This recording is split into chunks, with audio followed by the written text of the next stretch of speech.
Bismillahir Rahmanir Rahim. In the name of Allah, the most compassionate, the most merciful.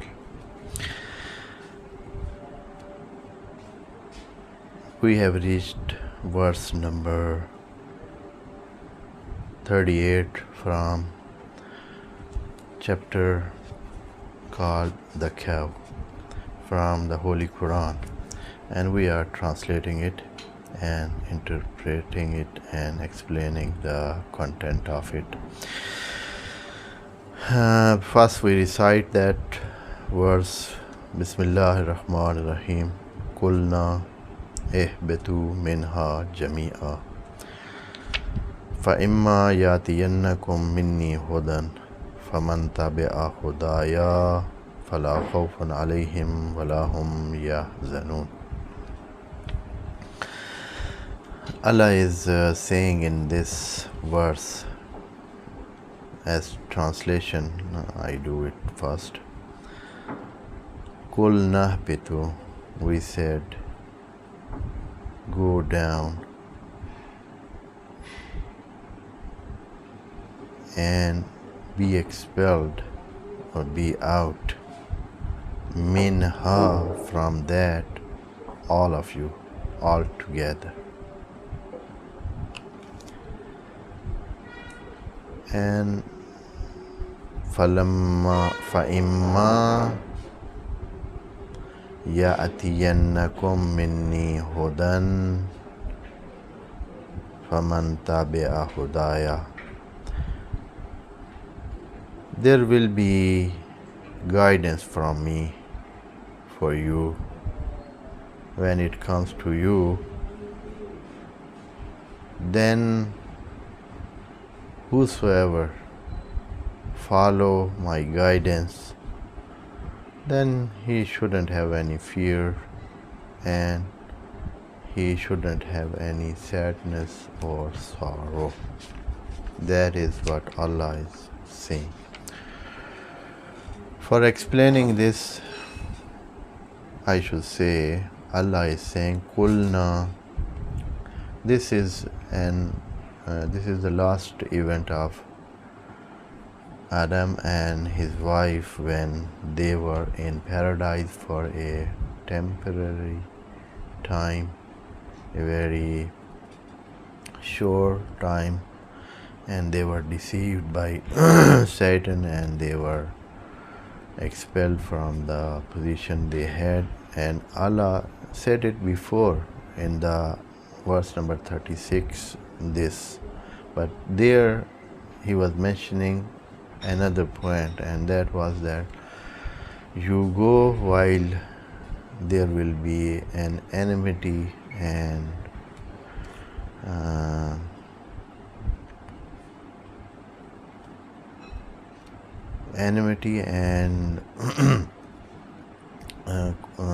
we can say a contradiction of mind between you two, man and Satan, or man and man, or all the meaning can be included in what Allah has said linguistically.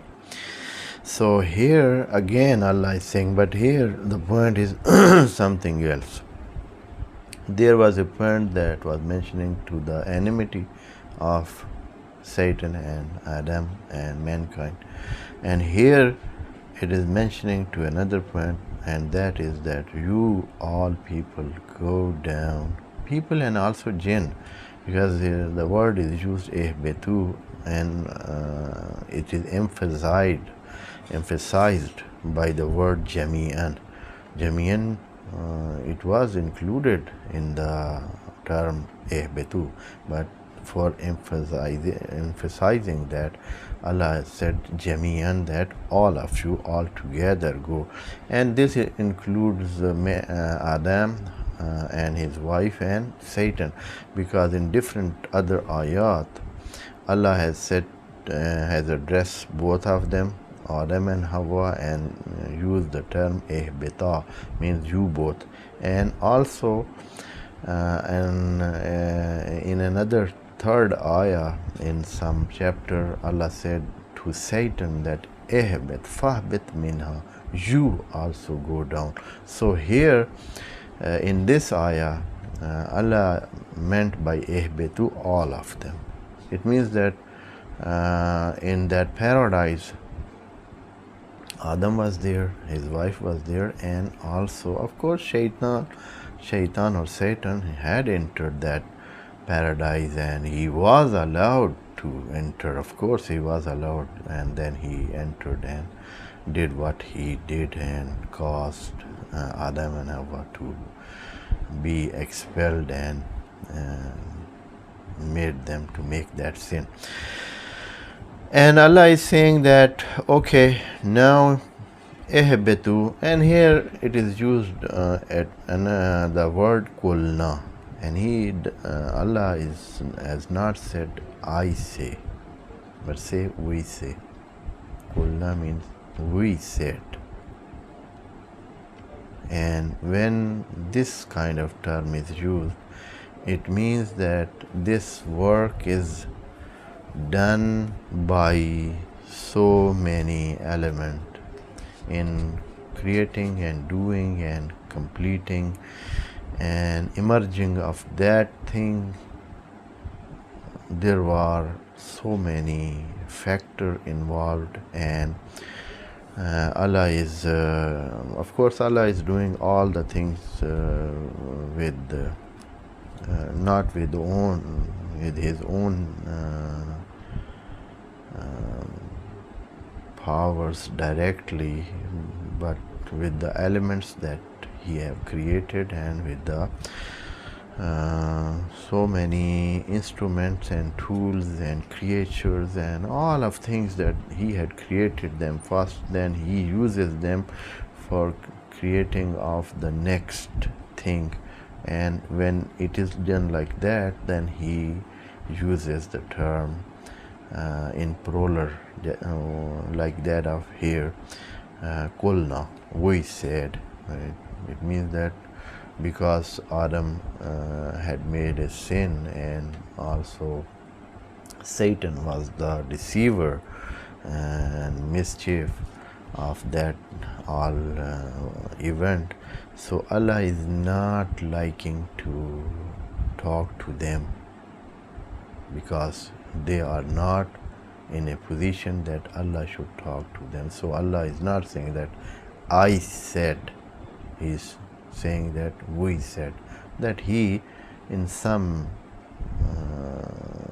with the help of some means He expressed what He wanted to say, and He did not said it Himself to them.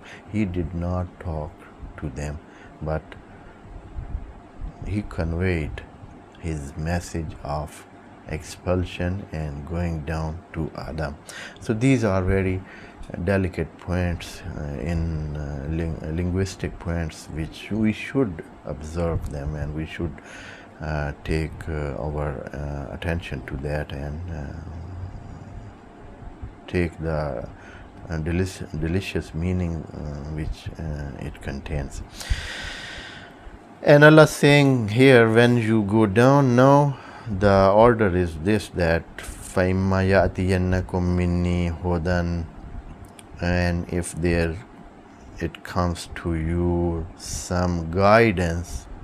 Here it is used word hudan, and hudan, it is a common word and is not proper one, and it means that this guidance can be different from time to time, from man to man, from generation to generation, and from area to area.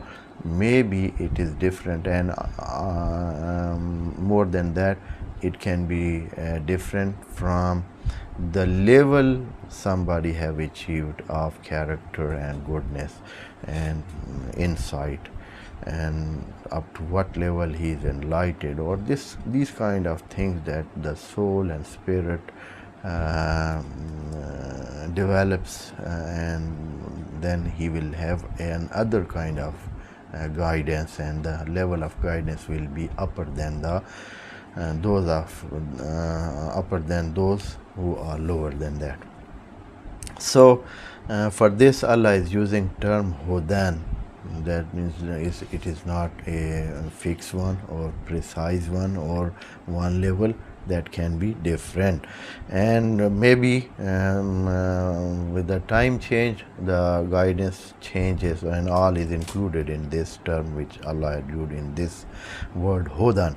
Faman tabi'a hudaya, and the one who follows my guidance, then what will happen?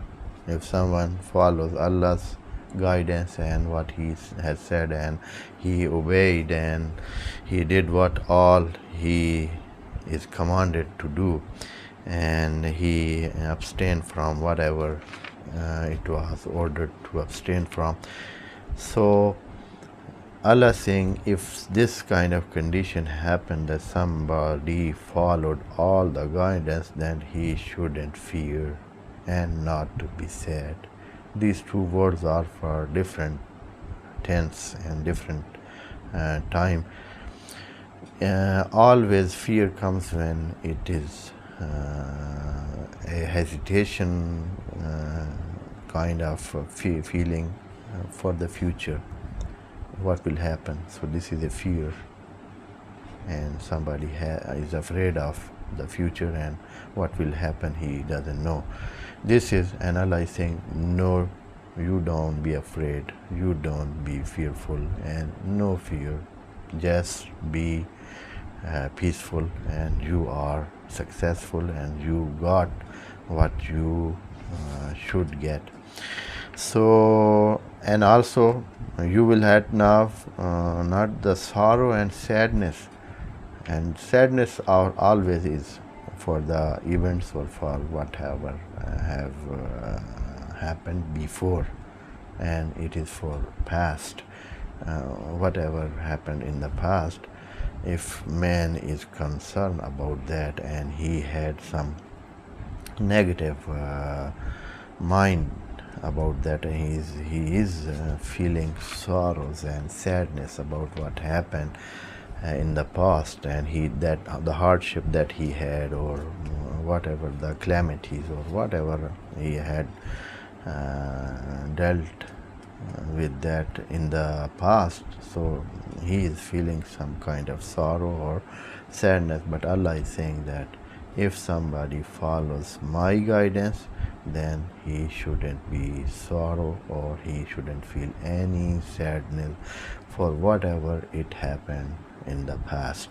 So Allah is covering the past and future for the man who is following his guidance in this ayah.